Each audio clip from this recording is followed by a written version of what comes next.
Hi guys, welcome back to Thailand with Toon and Lee. Well, today it's just with Lee. Toon's off doing her errands in town, getting a few bits and bobs for us. And we've got a vlogger down. I'm not taking it easy. I've just been severely injured on the farm, so I am following first aid course of action and elevating my foot.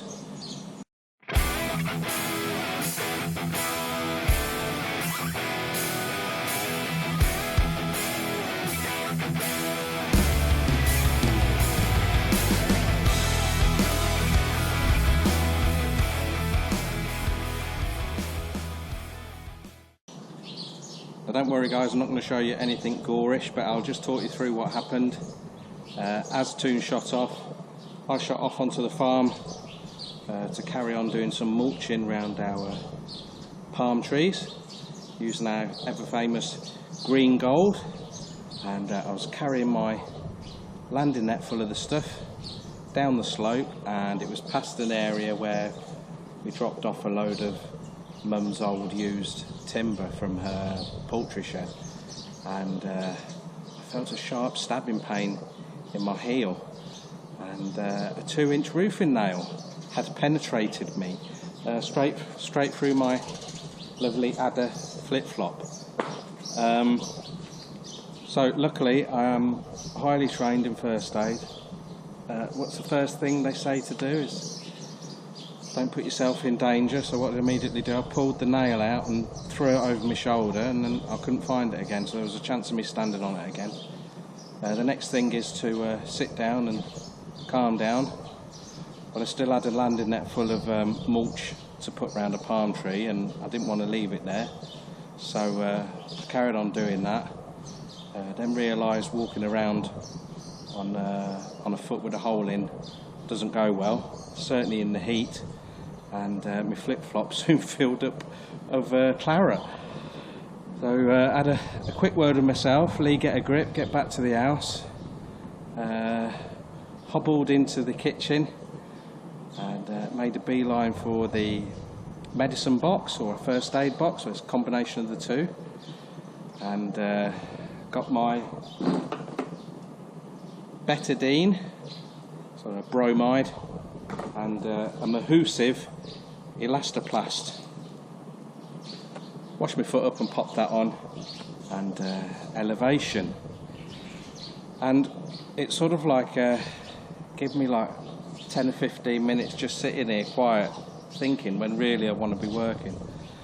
And I was just thinking, Lee, your medicine box, your first aid box was incredibly well organised and everything was easy to find. And 5 letters just popped into my head. M-E-M-U-M. Me mum. She'd been in there and sorted it all out. Bless her. Now, we just dropped Mum off 2 days ago to Bangkok Airport. Unfortunately, well, it's just shy of 4 weeks. We're up far too quickly.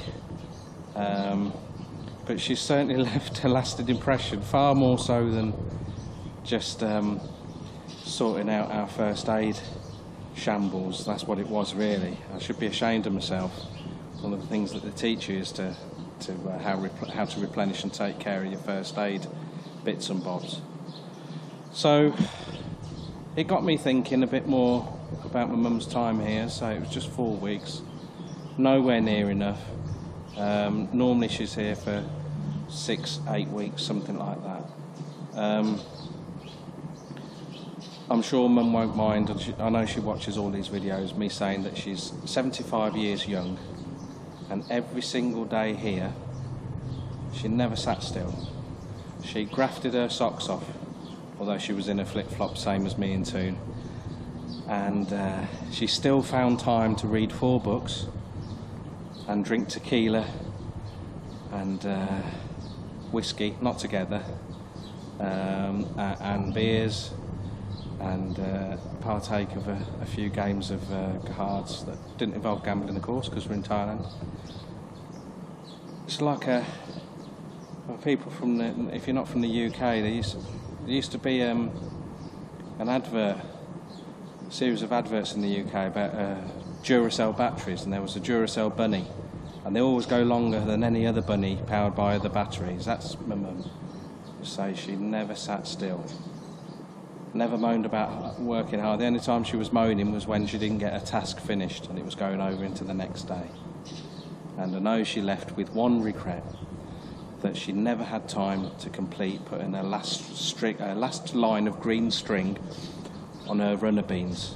She bought about 15 packets of vegetables seeds out here and just about got them all in, all germinating, watering them 2 times a day, and then was setting up all the bamboo strings and everything like that to support all the vegetables that she'd put in. So she certainly hasn't been lazy. She's been putting me and Toon to shame, although she did say to us she doesn't know how we do it, just every single day, relentless.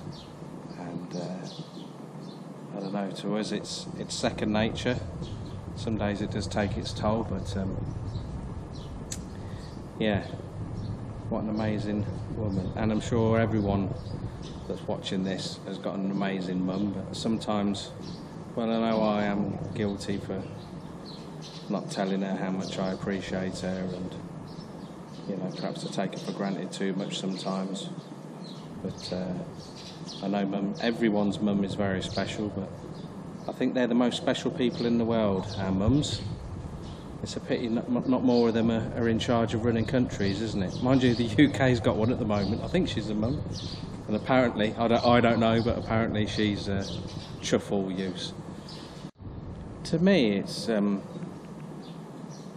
with your parents and that, and certainly with your mums, it's the little things that they're doing in the background that you don't really notice too much until they've gone back to the UK.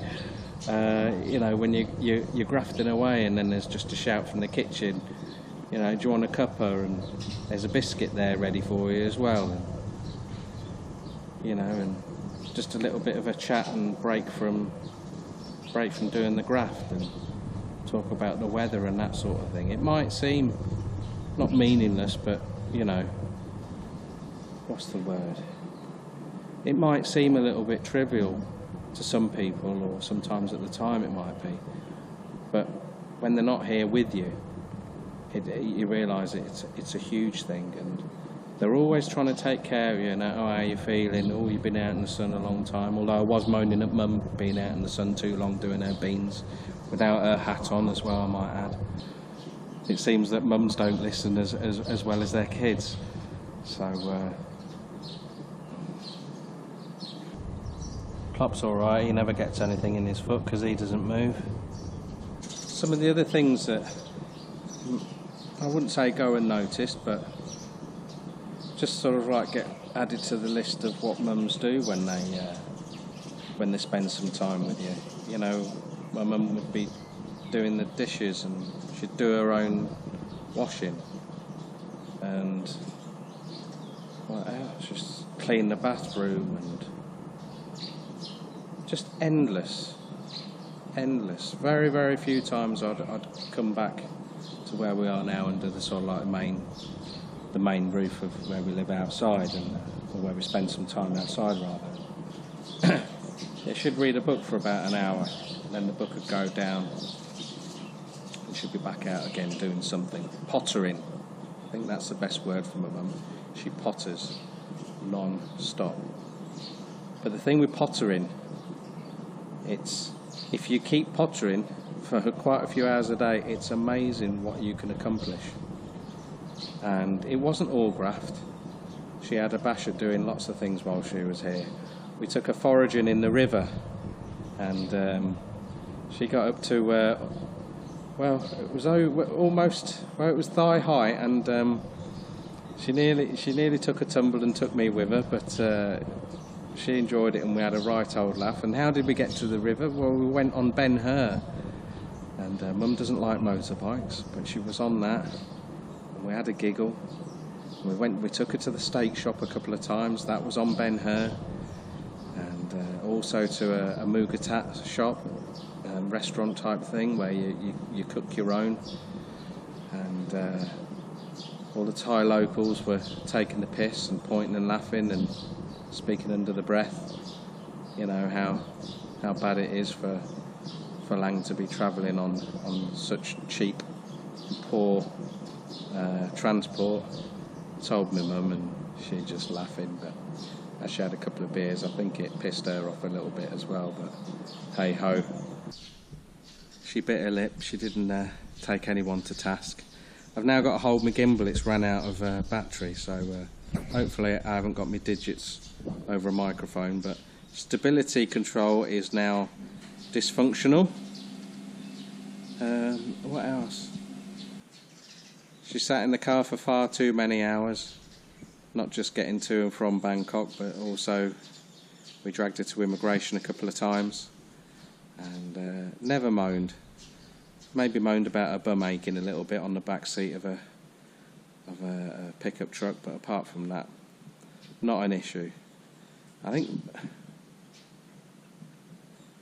out here, one of the things is that was I don't know whether it was perplexing my mum or certainly concerning, I think would be the word better suited.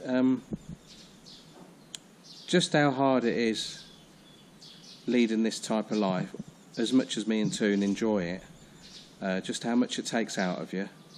So she's worried about that, and I think she mentioned about 5 times, you've been here a year now, Lee, when are you going to start making some money?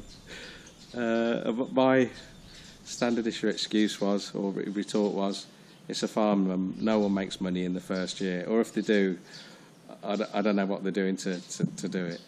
They're probably doing a monocrop like sugarcane or cassava. And then the other thing was really geared towards get some help in. You know, what happens if you're sick again? What happens if Toon's thyroid starts to catch up with her again? And we've agreed with her, but we've explained it's just trying to get the right balance between having the satisfaction of doing a lot of the stuff herself, the majority of the stuff herself, and the financial implications of taking someone on. Now, there has been a development, and you've maybe heard me mention the name Pyong, the guy who has, let me just show you, done the, remember I'm holding my gimbal now without a battery in it. He did the crayfish tank, and further out there he did our solar room, and just before he had to go back to Burma, that's right, it's not Thai, he had started digging all the post holes for us to redo our poultry enclosure. We're going bigger and better and stronger. And we went to immigration with him, and we offered to sponsor him. And we'll do another video on this, all the ins and outs, but it just meant for the time being he's got to go back to Burma, so he's currently back in Burma, and he's got to tick a lot of boxes while he's back in Burma before he hopefully can get back across into Thailand, and then we'll be notified, and then we'll take on sponsorship of him for 2 years with a work permit. He's the guy he's the only guy, apart from one of Toon's friends, that we've had work for us and be happy with the standard of work, and it's just not a pain in the arse. Doesn't turn into a pisshead mongoloid of an evening. He's nice and quiet and just basically gets on with it, and he's a nice guy. The whole village love him to bits, but we were the only ones that would be willing to take him on as a sponsor. So fingers crossed in the future he'll be coming back, and then we'll be converting a garage for him, because part of being a sponsor, you have to provide accommodation. You're accountable for these guys, in effect. So you pay them and house them, and in return they work for you for the 2 years that their permit is valid. If we can't get him back, I don't know what we're going to do, whether we're going to look at going down the same route, because there's lots of people from Burma that want to come over from work. The problem is finding someone, just picking someone off a list that you're going to be happy with. Everyone that we've had working for us locally, apart from this and that on the farm, like digging stuff and that, we've just been badly let down, disappointed, taken advantage of, scammed. So we don't know what we're going to do. We can't wait for the poultry enclosure to be put on hold and wait for Pyong. So we have got a guy that's willing to work per day, and he's going to come and finish that off for us. It's just too much for me and Toon. It's too heavy. We would do it. We would have done it in the past. I know that. Temptation was to do it now again, but the posts, they're just so heavy. And I know I'm buff and hench, but you know, my missus is a bird, isn't she? And I know she can lift the weights, but they're not built the same as blokes, are they? So we'll get this other chap in. We'll get that done. That's another probably the biggest expensive project that we've taken on since the build of the house. So we want to make sure it's done right, and his standard of his work's not too bad. So we're here to watch him and to lend. I'll be working with him. Remember, I'm not helping him. I'm helping my wife. But that's about it. So hopefully when that's done, that'll be one less thing for my mum to worry about. After that, the next big project, we've got a load of cassava. Toon went and cut that on someone else's farm. Took it back here. It's all been chopped up, ready to go in. We now can't get a tractor to create the furrows, I think that's the right word, to put all the sticks in. So we're watering the sticks every couple of days.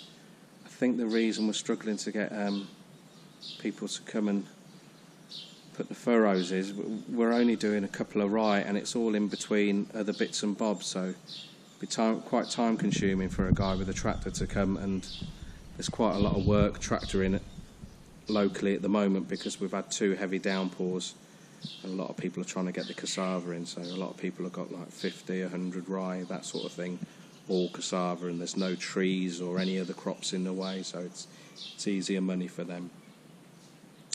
I can only plough with Caesar.